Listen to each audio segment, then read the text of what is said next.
ઉપલેટામાં શાહી માનવ કલ્યાણ charitable trust દ્વારા પ્રથમ સમૂહ લગ્નનું આયોજન કરવામાં આવ્યું। રાજકોટ જિલ્લાના ઉપલેટામાં સાહિલ માનવ કલ્યાણ એજ્યુકેશન એન્ડ ચેરિટેબલ ટ્રસ્ટ દ્વારા સામાજિક કાર્યને લઈને ખૂબ આગળ વધી રહ્યું છે। હાલ તો થોડા સમયથી જ શરૂ થનાર આ સંસ્થા દ્વારા ઉપલેટામાં ઘણા બધા સેવાકીય કાર્ય કરી રહ્યા હોય, જેમાં ઉપલેટામાં પ્રથમ સમૂહ લગ્નનું આયોજન કરવામાં આવ્યું છે। આ આયોજનમાં આસપાસના વિસ્તારમાંથી તેમજ અલગ અલગ જિલ્લામાંથી 6 મુસ્લિમ દુલ્હનના નિકાહ કરવામાં આવ્યા હતા, જેમાં વિવિધ આયોજન સહિત ધોરાજી ઉપલેટા વિસ્તારના પૂર્વ ધારાસભ્ય લલિત વસોયા, ઉપલેટા સિવિલ હોસ્પિટલના સુપ્રિન્ટેન્ડન્ટ ડોક્ટર ખ્યાતિ કેશવાલા, બબલુ બાપુ તેમજ બગા બાપુ ગારડિયા તેમજ ઉપલેટાના પત્રકાર સંઘના પ્રમુખ, મંત્રી સહિતના તમામ સભ્યો, ઉપલેટા 110 ગ્રુપ સહિત રાજકીય સામાજિક આગેવાનો બોડી સંખ્યામાં હાજર રહ્યા હતા। તમામ દુલ્હા દુલ્હનને ખૂબ શુભેચ્છાઓ પાઠવી હતી। Reporting by Arshi Ahir, Upleta.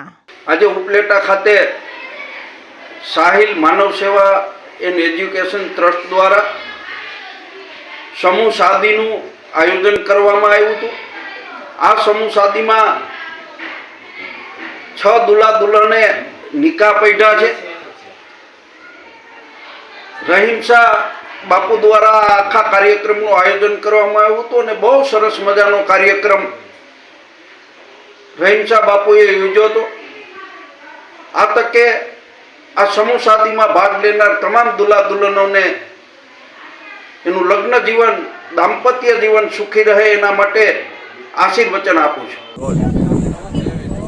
આજે રાજકોટ જિલ્લાના ઉપલેટામાં સાહિલ માનવ કલ્યાણ એજ્યુકેશન ચેરિટેબલ ટ્રસ્ટ સંચાલિત એક સમૂહ લગ્નનું આયોજન કરવામાં આવ્યું અને એ સમૂહ લગ્નની અંદર મુસ્લિમ સમાજના દુલ્હા દુલ્હનો જોડાણા, તેઓને આશીર્વાદ આપવા માટે, દુઆઓ આપવા માટે બહારથી વિશેષ અતિથિ ગણો પણ આવ્યા, જેમાં ઉપલેટા શહેર કોટેજ હોસ્પિટલના સુપ્રિન્ટેન્ડન્ટ ખ્યાતિબેન કેશવાલ તેમજ પૂર્વ ધારાસભ્ય લલિતભાઈ વસોયા, વાંકાનેરથી મુસ્તફા બાપુ ફકીર ઉર્ફે બગા બાપુ ગારીડા તેમજ અતિથિ વિશેષીઓ ઘણા બધા આવ્યા। તેઓનો ખૂબ ખૂબ આભાર કે અમારા કાર્યક્રમના સ્વભાવમાં વધારો કર્યો અને એ દાતાઓનો પણ આભાર જેમને આ સમૂહ લગ્નની અંદર યોગદાન આપ્યું છે અને ખાસ કરીને અમારી ઉપલેટા ટીમ અને 110 ટીમનો અમે ખૂબ ખૂબ આભાર માનીએ છીએ કે તેઓએ અમને સાથ સહકાર આપીને આ કાર્યક્રમને સફળ બનાવવામાં પ્રયત્નો કર્યા। જય હિન્દ, જય ભારત।